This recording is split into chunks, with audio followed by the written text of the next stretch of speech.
يؤسفني اقول لك ان الطريقه اللي انت بتتعامل بيها مع احلامك واهدافك وطموحاتك هي السبب اللي بتخليك مش قادر توصل لاي حاجه انت عايز توصل لها. يعني مثلا سنه 2024 بدات وانت كنت حاطط اهداف وعايز توصل لها، وفاضل في السنه 4 شهور بس وانت لسه واقف مكانك ومش قادر تحقق اي حاجه خالص. في مقوله لألبرت اينشتاين بتقول: من الغباء ان تفعل نفس الشيء مرتين بنفس الخطوات ونفس الاسلوب وانتظار نتيجة مختلفة. طب هل لسه عندك نفس الأهداف وعندك الدافع إنك تغير من شكل حياتك ومن فلوسك؟ لو الإجابة فأنا هعلمك في الفيديو ده إزاي تغير من الأسلوب والخطوات اللي بتتعامل بيها مع أهدافك عشان تقدر تحققها بجد المرة دي، عن طريق 5 عمليات لو عملتهم كلهم وبالتتابع أضمن لك إن شكل حياتك هيتغير 180 درجة. شوف مشروب أنت بتحبه وهات نوت بوك وقلم وتعالى، بس ما تنساش إحنا في القرن ال21، من حق أفهمك وحقك تكون فهيم.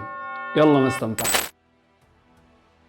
السلام عليكم ورحمه الله وبركاته. ازيكم يا فهيم؟ عاملين ايه؟ يا رب تكونوا بخير واهلا بيكم في فيديو جديد قادر انه يضيف لك ان شاء الله. قبل ما نبدا في موضوع النهارده ما تنساش تصلي على سيدنا محمد عليه افضل الصلاه والسلام. اول عمليه هي ازاي تحط اهداف. للاسف كل الطرق اللي انت بتحط بيها اهداف واللي موجوده على النت وكل الناس بتنصح بيها كلها ملهاش لازمه. انا جربت كل الطرق اللي الناس بتحط بيها اهداف وما كانش فيه غير طريقه واحده بس هي اللي نفعت معايا وكانت فعاله جدا وقدرت احقق بيها كل الاهداف اللي انا حطيتها على الورق، وهي طريقه Objectives and Key Results. طبعا مع احترامي لكل الطرق التانية اللي تقدر تحط بيها اهداف واللي اشهرهم هي طريقه سمارت، لكن الطرق دي كلها كانت فعلا بتساعدني ان انا احط اهداف لكن ما بقدرش اوصل لاي هدف من اللي انا حاططه. وكانت طريقه OKRS اكتر فعاليه وقدرت اوصل بيها لاكتر من هدف. زي مثلا اني طبقت الطريقه دي على قناه اليوتيوب اول لما فتحتها خالص، وكانت من ضمن الاسباب اللي خلتني انجح على اليوتيوب هي ان انا اتبعت الطريقه دي وقدرت اوصل لعدد مشتركين معقول في فتره صغيره، بالرغم من انه كان بيجي عليا اوقات بنزل فيديوهات وما بتجيبش اي مشاهدات، لكن عشان انا ماشي على البلان اللي انا حطيتها بطريقه OKRS كنت مستمر على الفعل ومستمر على تنزيل الفيديوهات لحد ما قدرت اوصل بالقناه ل 68,000 مشترك في فتره صغيره الحمد لله. والطريقه دي ببساطه بتخليك تمسك اي هدف انت كاتبه وتفضل تقسم فيه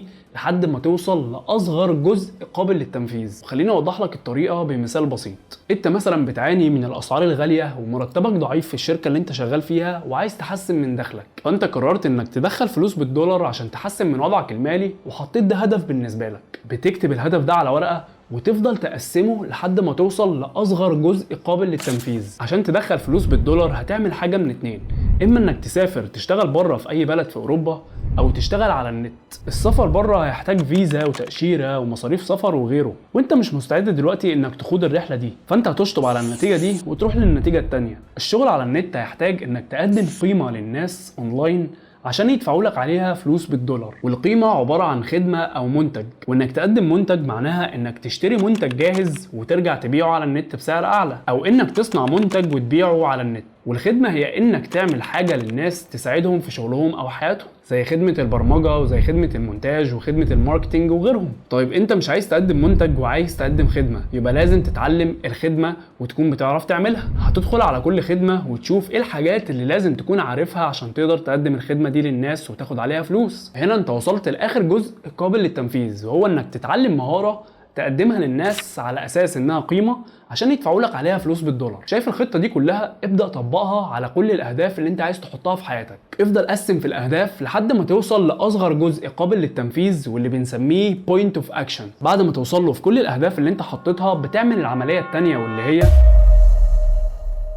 لازم تسأل نفسك سؤال مهم قوي: انت ازاي تقدر تجيب فلوس؟ ازاي تقدر تعمل حاجة الناس تدفع لك عليها فلوس؟ وهتلاقي ناس كتير قوي على النت بتقول لك ان افضل طريقة تدخل بيها فلوس هي طريقة اكس او طريقة واي او طريقة زد، وهتلاقي كتير بيقول لك ان دي افضل طريقة تدخل بيها فلوس ومفيش غيرها. كل الكلام اللي بيتقال ده مش صح. افضل طريقه تجيب بيها فلوس هي اكتر طريقه مناسبه ليك ولظروفك ولشكل حياتك. زي ما قلت لك مثلا انك تقدر تقدم منتج او خدمه، والخدمات زي انشاء المواقع الالكترونيه او التسويق او كتابه المحتوى وغيرهم. لو جيت بقى قلت لك ان في حاجه منهم افضل من الثانيه فانا كده ببيع لك الوهم. الخدمات كلها كويسه للي يقدر يشتغلها، واللي يقدر يبدع فيها هيقدر يدخل منها فلوس كويسه جدا. طب ازاي بقى تحدد افضل مجال بالنسبه لظروفك وبالنسبه لشكل حياتك؟ ده السؤال اللي انت لازم تجاوب عليه، وهتقدر تجاوب على السؤال ده باستخدام 4 نقاط هما اللي هيوجهوك لافضل مجال بالنسبه لك. اول نقطه الاسهل في التعلم. في بعض المهارات بتكون صعبه جدا في التعلم وبتحتاج فترات طويله عشان تقدر تتقنها، ودي بتختلف من واحد للتاني. وانا دايما مع انك لو محتار ما بين مجالين تختار الاسهل في التعلم، لان مرحله التعلم هي من اصعب المراحل اللي لازم تمر بيها في رحلتك عشان تكون عامل حر. تاني نقطه القيمه الحقيقيه. الحاجه السهله اللي انت اخترت تتعلمها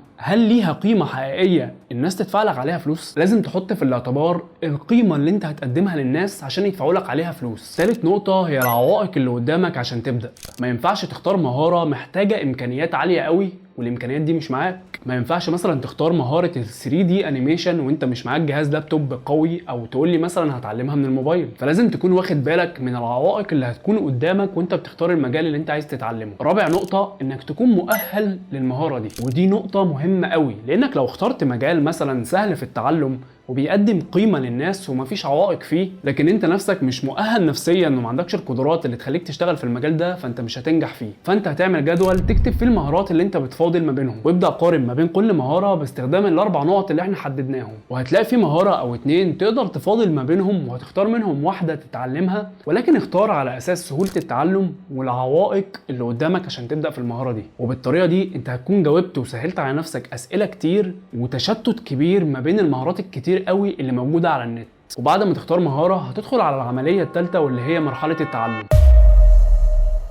هقول لك جمله واوعى تنساها، لو انت سبت مرحله التعلم مفتوحه مش هتقدر عمرك تدخل فلوس من النت. في العمليه دي انت هتعمل خطه تعلم، والخطه دي لازم يكون ليها نقطه بدايه ونقطه نهايه. ولو قلت لك ان في مده ثابته لكل الناس ولكل المهارات هكون بضحك عليك وبرضه ببيع لك الوهم. لكن انا دايما بفضل انك تحط مده 6 شهور كمده متوسطه تتعلم وتجرب وتتمرن لحد ما تتقن المهاره، وانت في المده دي هتقدر تشوف حاجات اكبر وتتعرف على حاجات اكتر في نفس المجال. بس اهم حاجه في المرحله دي انك تحدد كورس واحد بس تتعلم منه، وما تشتتش نفسك ما بين الكورسات الكتير لنفس المجال اللي موجود على النت. وما تفضلش تقول لنفسك انا لازم اختار احسن واحد بيقدم الكورس او بيشرح المجال ده، لانك لو خدت الكورس مع احسن واحد او اوحش واحد كل الكلام اللي بيقوله لك كلام نظري، واللي هيميزك وهيخليك تتفوق في المهاره دي هو تمرينك وتنفيذ اللي انت بتاخده من الراجل اللي بيشرح. لانك لو خدت الكورس مع احسن واحد او حتى اوحش واحد كل الكلام اللي بيتقال في الكورسات بيبقى كلام نظري. ومهارات العمل الحر بتحتاج بشكل كبير انك تتمرن وتتقن وتجرب اكتر من مره عشان تقدر توصل لنقطه الابداع. فانت في البدايه دور على كورس او اتنين فاضل ما بينهم، ولما تختار واحد وتبدا معاه ما توقفش في نص الطريق وتروح تغير الكورس. وبعد ما تخلص المرحله دي هتدخل على العمليه اللي بعد كده واللي هي ربط الهدف بالفعل مش بالنتيجه.